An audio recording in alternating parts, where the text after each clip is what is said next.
앞에 우리들이 참 이 칸타타를 통해서 우리 찬양대가 함께 영광 돌렸는데 우리 하나님 앞에다 영광의 박수 올려드립니다.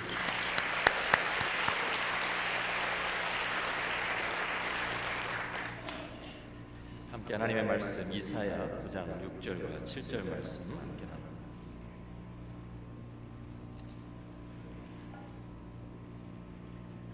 이는 한 아기가 우리에게 낳고 한 아들을 우리에게 주신 바 되었는데 그의 어깨에는 정사를 메었고 그의 이름은 기묘자라 모사라 전능하신 하나님이라 영존하시는 아버지라 평강의 왕이라 할 것입니다.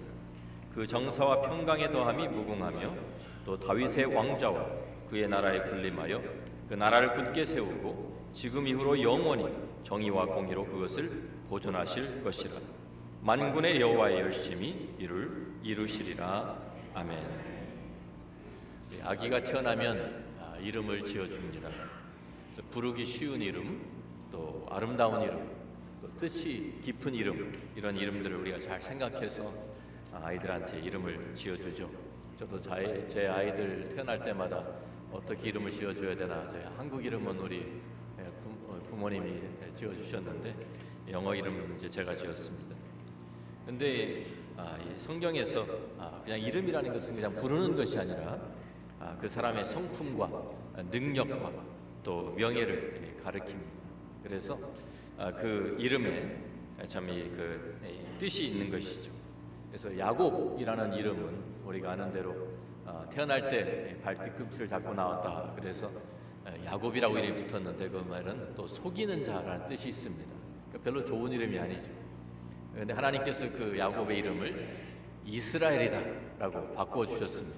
이스라엘은 하나님의 승리자라는 뜻이 있습니다. 그래서 하나님께서 그렇게 야곱을 그 성품을 바꾸어 가시는 것을 그 이름을 바꿔주는 것으로 이렇게 표현한 것입니다. 자, 이사야 선지자는 예수님이 태어나시기 700년 전에 활동했던 선지자입니다. 그 이사야가 예언하면서 한 아기가 태어날 것이다. 그래서 모든 사람들과 똑같이 다른 사람과 또 다를 바가 없이 태어나는 그런 아기가 하나가 태어나는데 사실 이 아기가 보통 아기가 아닙니다. 우리가 7절에 보면 다윗의 왕좌에 앉아서 그 나라에 군림하고 그 나라를 굳게 세울 것이다. 메시아를 가리키는 말이죠. 한 왕이 태어날 것이다. 그런데 왕이 그냥 보통 왕이 아닙니다. 이 왕으로 태어나는 그 아기의 그 이름을 우리가 보면 이 이름이 보통 이름이 아니죠. 오늘 나오는 말씀을 보면 그 이름은 기묘자라 모사라 전능하신 하나님이라 영존하시는 아버지라 평강의 왕이라 할 것입니다.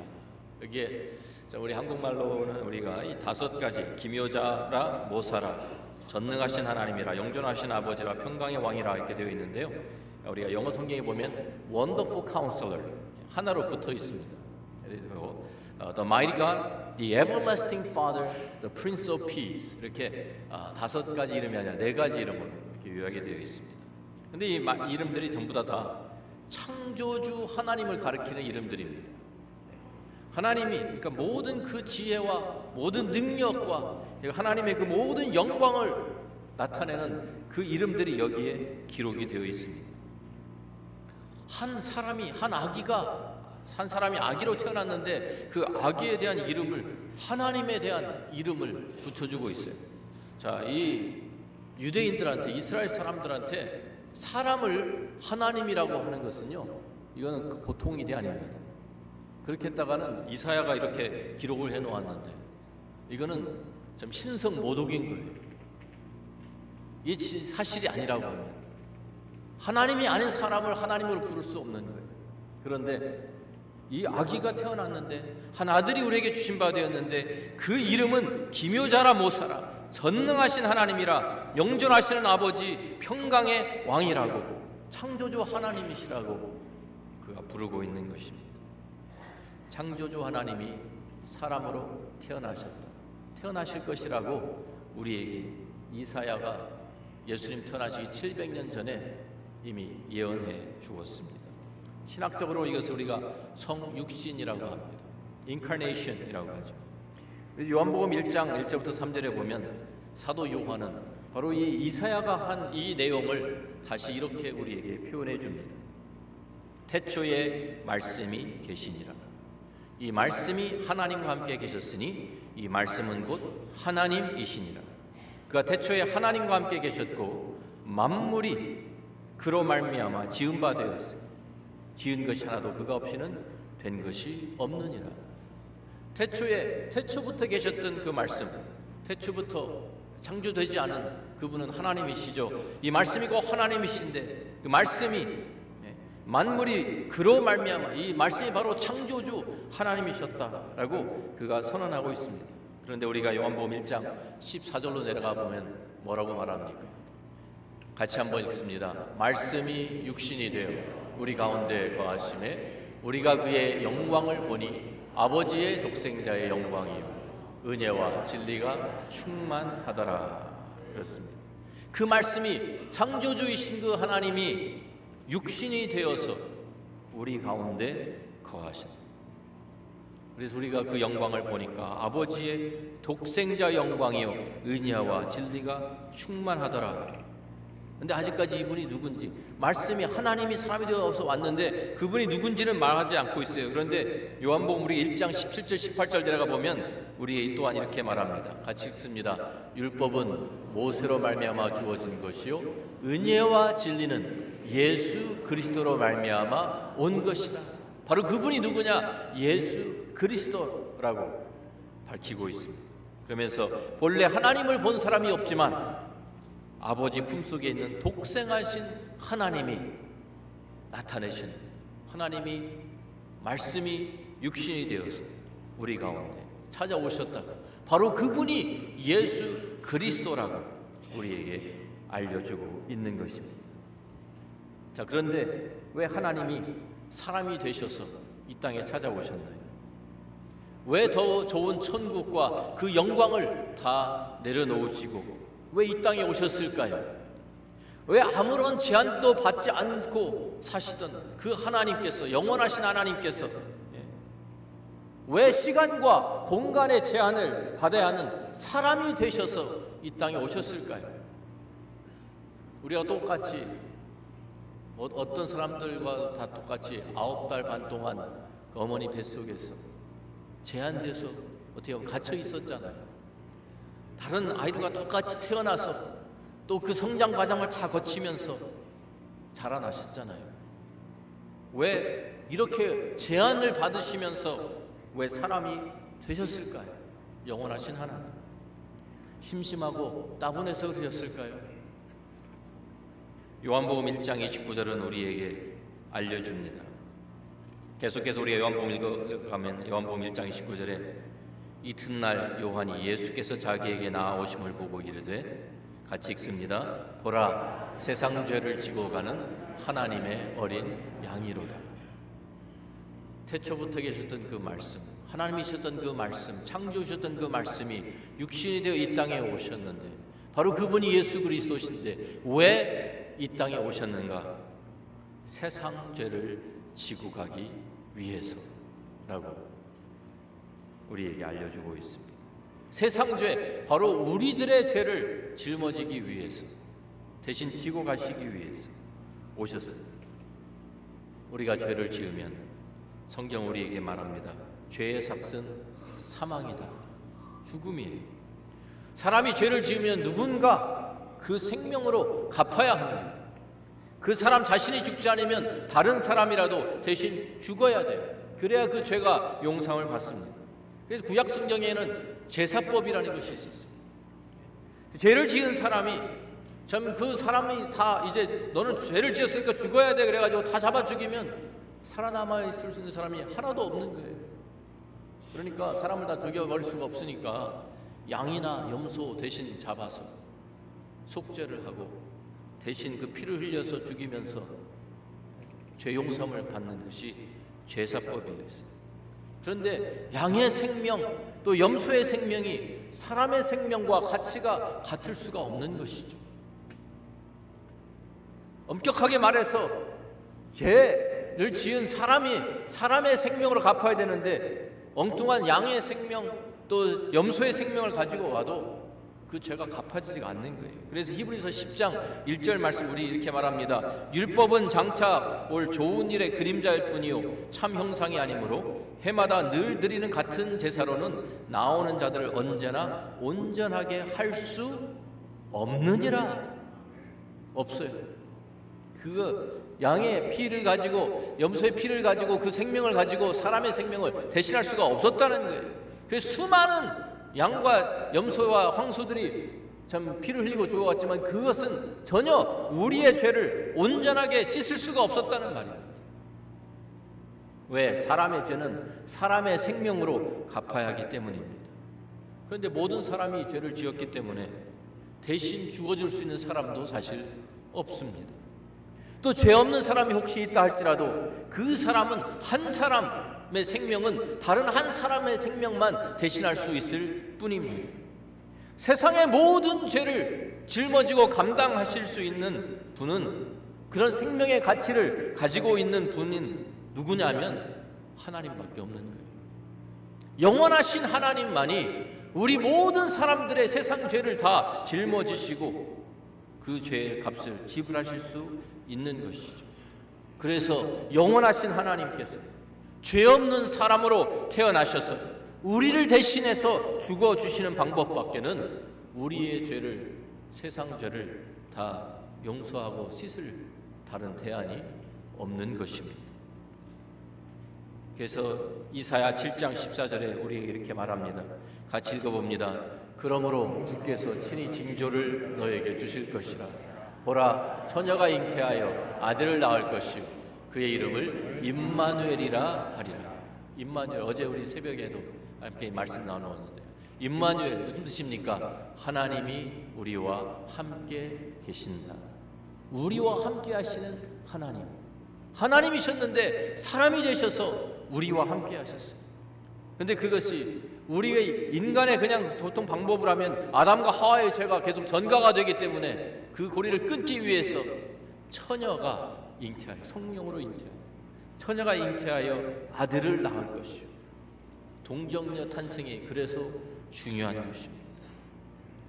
그래서 죄 없이 예수님이 이 땅에 태어나시고 하나님이 사람이 되셔서 이 땅에 오셨어요. 영원한 생명의 가치를 가진 그분이 이 땅에 오셔서, 말씀이 육신이 돼 이 땅에 오셔서 우리를 대신해서 십자가에 죽기 위해서, 그 죄를 짊어지시기 위해서 어린 양이 되셔서 오신 것입니다. 사도 바울은 빌립보서 2장 6절부터 8절에 이것을 이렇게 우리에게 표현해 주고 있습니다. 그는 근본 하나님의 본체시나 하나님과 동등됨을 취할 것으로 여기지 아니하시고 오히려 자기를 비워 종의 형체를 가지사 사람들과 같이 되셨고 사람의 모양으로 나타나사 자기를 낮추시고 죽기까지 복종하셨으니 곧 십자가에 죽으십니다. 예수님이 이 땅에 오신 영원하신 하나님이 자기를 제한해서 사람이 되어서 시간과 공간 가운데 우리를 찾아오신 것은 하나님이 우리를 대신해서 죽어주시기 위해서 이 땅에 사람이 되셔서 오신 것입니다. 천사가 대신 죽어줄 수가 없기 때문에 하나님이 사람이 되셨어요. 우리가 똑같은 사람이 되셔서 우리의 죄값을 대신 짊어지시고 그 죄값을 다 치르시고 우리에게 영원한 생명을 주시기 위해서 이 땅에 찾아오신 것입니다. 예수님이 십자가에 달려 사신 말씀이 무엇입니까? 테텔레스타이, 다 이루었다. 이것은 시장에서 외상값을 다 갚을 때 하는 말입니다. 다 치루었다, 다 지불했다. 우리의 모든 죄값을 예수님 십자가에서 다 치르시고 지불하시면서 이제 다 끝났다, 다 이루었다 라고 말씀하신 것이죠. 그래서 이제는 우리가 그 죄값을 이제는 지불하지 않아도 되는, 우리가 죽지 않아도 되고 우리가 멸망당하지 않아도 되는 그러한, 그래서 우리는 이제 영생을 누릴 수 있도록 우리에게 이 생명을 주신 거예요. 이것이 복음입니다. 그래서 요한복음 3장 16절 우리가 잘 아는 말씀이죠. 같이 읽습니다. 하나님이 세상을 이처럼 사랑하사 독생자를 주셨어요. 이는 그를 믿는 자마다 멸망하지 않고 영생을 얻게 하려 하심이라. 자, 제가 여러분들에게 오늘 크리스마스 선물 하나 드리겠습니다. 여기에다가 이 요한복음 3장 16절 잘 아는 말씀이죠. 다시 우리가 읽는데요. 하나님이 세상이라는 말 대신에 자기 이름을 넣습니다. 나 양성일을 사랑하사. 우리 이렇게 한번 읽어보겠습니다. 같이 각각 자기 이름을 넣으셔야 됩니다. 저 따라서 양성일 하지 마시고 자기 이름 넣으시라고. 자, 같이 읽습니다. 하나님이 나 양성일을 이처럼 사랑하사 독생자를 주셨으니 이는 그를 믿는 자마다 멸망하지 않고 영생을 얻게 하려 하심이라. 예수님이 왜 이 땅에 오셨어요? 누구를 위해서? 나를 위해서 오셨어요. 하나님이 나를 이처럼 사랑하사 독생자를 주셨어요. 독생자를 주셨어요. 왜 독생자를 주셨어요? 십자가에 죽어서 내 죄를 대신 담당하게 하시기 위해서. 그래서 나는 멸망당하지 않고 영생을 얻게 하려 하십니다. 이것을 모르면은요, 크리스마스가 아무 소용이 없습니다. 예수님, 우리가 크리스마스라고 우리가 기뻐서 같이 찬양하고 같이 축하하고 우리가 파티를 하고 선물을 주고받고 하는데, 진정한 우리가 선물 주고받는 이유가 뭐예요?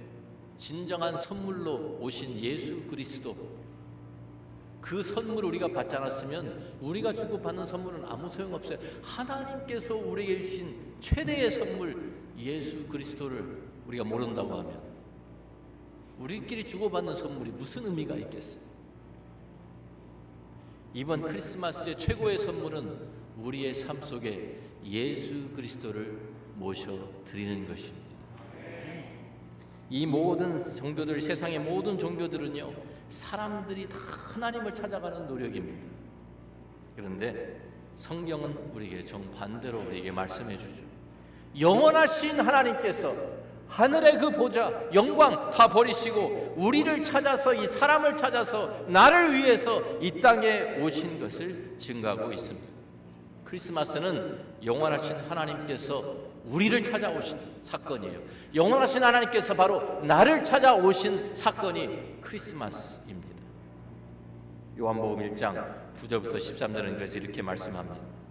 참빛 곧 세상에 와서 각 사람에게 비추는 빛이 있었나니 그가 세상에 계셨으며 세상은 그로 말미암아 지은 바 되었으되 세상이 그를 알지 못하였고 자기 땅에 오매 자기 백성이 영접하지 아니하였으나, 같이 읽습니다. 영접하는 자, 곧 그 이름을 믿는 자들에게는 하나님의 자녀가 되는 권세를 주셨으니 이는 혈통으로나 육정으로나 사람의 뜻으로 나지 아니하고 오직 하나님께로부터 난 자들이니라. 아멘.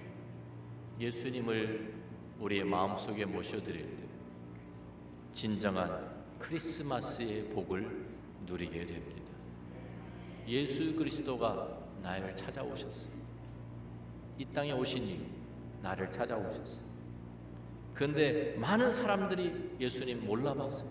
영접하지도 않았어요. 그런데 영접하는 자, 곧 그 이름을 믿는 자들, 그들에게는 하나님의 자녀가 되는 권세를 주셨다고 약속합니다.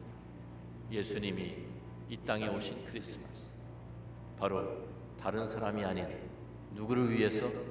나를 위해서 이 땅에 오셨습니다. 크리스마스를 보내면서 예수님이 우리의 삶 속에 없다고 하면 우리는 아직도 크리스마스를 모르고 있는 것입니다. 이번 크리스마스에 우리 예수님, 나를 위해서 십자가에서 나의 죄를 위해서 대신 죽어주신, 그래서 나의 모든 죄를 다 용서하시고 우리가 이제는 참 멸망하지 않고 하나님의 심판받지 않고 영생을 누리게 하신 그 주님을 우리 삶 속에 모셔드리고 주님과 함께 기쁨을 누리시는 복된 크리스마스가 되기를 주의 이름으로 축원합니다. 기도하겠습니다.